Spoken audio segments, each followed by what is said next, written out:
The tension in the restaurant was palpable, as Joe Frazier sat alone at his corner table, nursing a glass of water, his weathered hands wrapped around it like they once gripped the boxing gloves that made him a legend.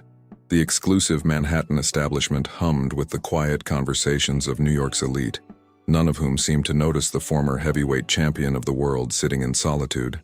20 years had passed since he had last spoken to his greatest rival, Muhammad Ali. 20 years of silence, bitterness, and unresolved pain. The maitre d' approached Frazier's table with an anxious look. "Mr. Frazier, there's someone here to see you." Before Joe could respond, he saw him, Muhammad Ali, standing at the entrance, leaning on a walking cane, his once lightning-fast movements now slowed by Parkinson's disease. Their eyes locked across the room, and 2 decades of history crashed between them like waves against rocks. Joe felt his heart hammer against his ribs. This wasn't planned. Nobody had told him Ali would be here. His first instinct was to leave, to walk out the back door and avoid reopening old wounds. The infamous press conferences, the racial slurs, the brutal punches they had exchanged in the ring, it all came flooding back in an instant. Ali moved slowly toward Frazier's table, each step deliberate, his expression unreadable. The restaurant fell silent, as if everyone suddenly realized they were witnessing a historic moment. Joe straightened his back, steeling himself for whatever was about to happen. He had imagined this moment countless times over the years, rehearsed what he might say, the accusations he might hurl. But now, faced with the reality of his frail former opponent, words failed him. "They told me you wouldn't be here," Joe said, his voice barely above a whisper. The first words exchanged between them in 20 years. "They lied to both of us." Ali stood at the edge of the table, his hands trembling slightly, not from fear but from the disease that had ravaged his body. "Smokin' Joe," he said, his voice thick and labored, so different from the quick, poetic rhythm of his youth. "They didn't lie. I asked them not to tell you." The waiter appeared, nervous, asking if they needed another chair. Before Joe could object, Ali was sitting across from him. 2 titans of the ring, now aged warriors, face to face for the first time since their bitter falling out after the Thrilla in Manila. "Why now?" Joe asked, unable to mask the edge in his voice. "After all these years, why now?" Ali's hands continued to tremble as he reached into his jacket pocket. The restaurant patrons pretended not to stare, but everyone was watching, phones discreetly recording this unexpected reunion. Ali pulled out a small worn envelope and placed it on the table between them. "Because time is running out for both of us, Joe," Ali said, pushing the envelope toward Frazier. "And some things need to be said before it's too late." Joe stared at the envelope, making no move to take it. Outside, rain began to fall on the Manhattan streets, droplets racing down the restaurant windows like tears. The weight of their shared history hung in the air between them. 3 brutal fights, countless insults, and a rivalry that had defined not just their careers, but an entire era of American sports and culture. With hesitant fingers, Joe finally reached for the envelope, still unsure if he was ready to hear what his greatest rival had to say after all these years of silence. The envelope felt heavy in Joe's hands, despite its small size.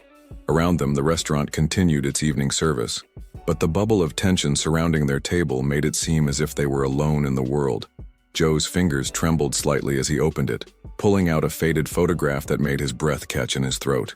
It was a picture from their first fight at Madison Square Garden, March 8, 1971, the fight of the century. The image captured them in the 15th round, both men exhausted but still standing, warriors to the core. On the back, in shaky handwriting that Joe recognized as Ali's, were the words, "To the only man who ever truly beat Muhammad Ali at his best. With respect, Muhammad." Joe stared at the photo, then at Ali, searching his face for any sign of mockery or insincerity.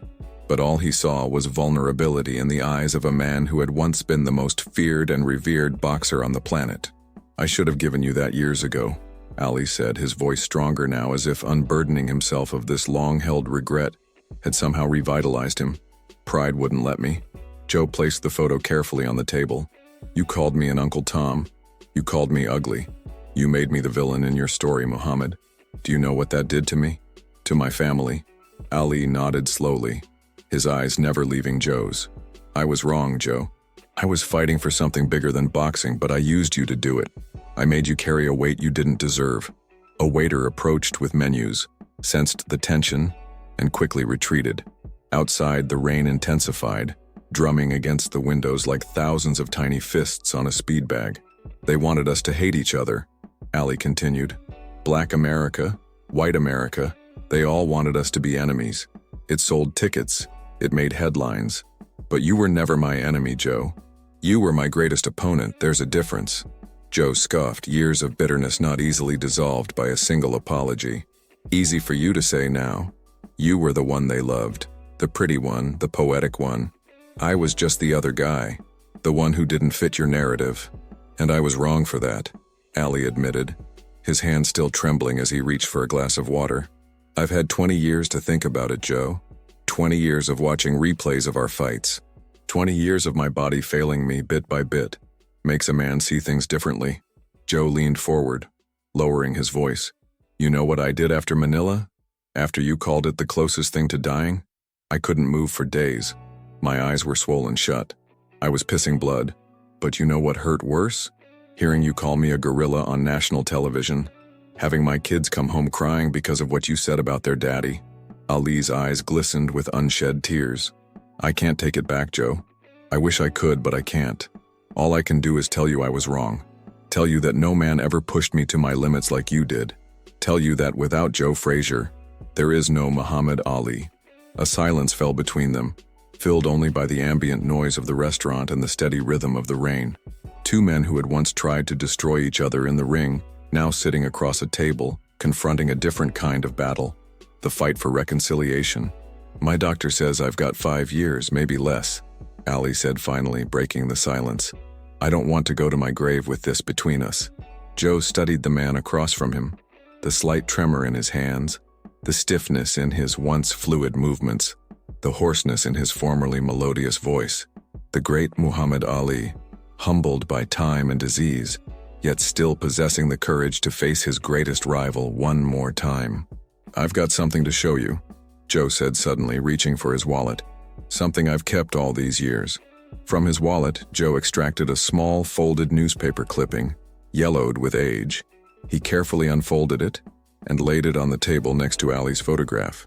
It was a press cutting from 1971, showing Ali at a press conference before their first fight. The headline read, Ali, Frazier has heart, but heart can't beat skill. You said I had heart, Joe said, tapping the clipping with his finger. That's the only good thing you ever said about me in public. I kept it because I knew deep down you respected me as a fighter, even when you were tearing me down with your words. Ali looked at the clipping, then back at Joe, a smile slowly spreading across his face, that familiar, mischievous smile that had charmed the world for decades.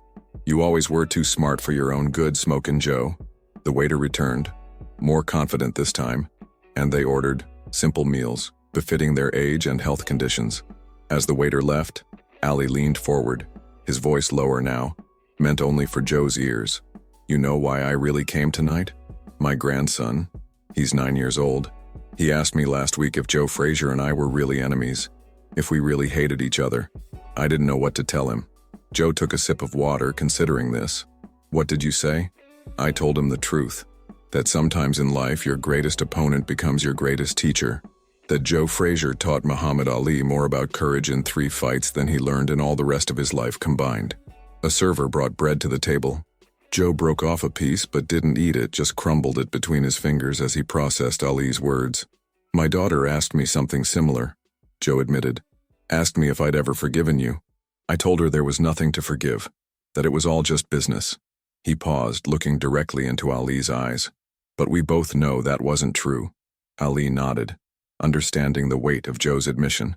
No, it wasn't just business. It was personal. I made it personal. A commotion near the restaurant entrance drew their attention. Camera flashes illuminated the dining room as several photographers and reporters tried to enter, having somehow learned of their meeting.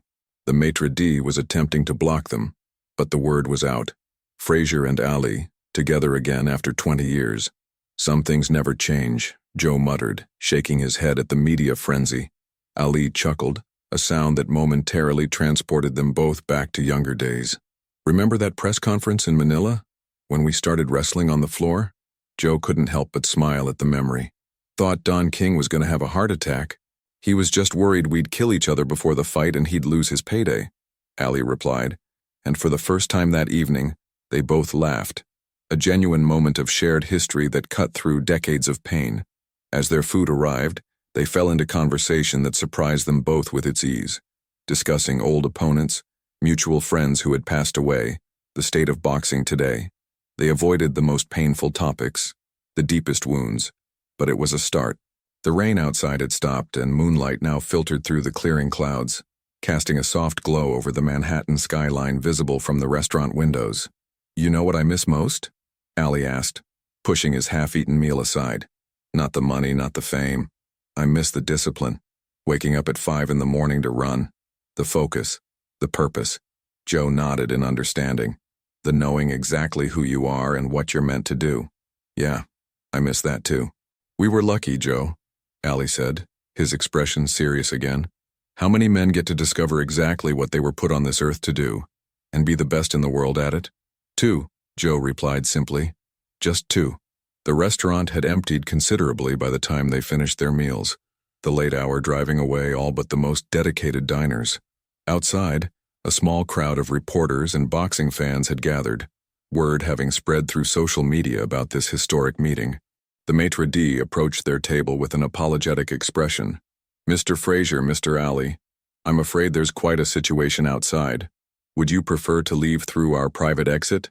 Joe looked at Ali, raising an eyebrow in question.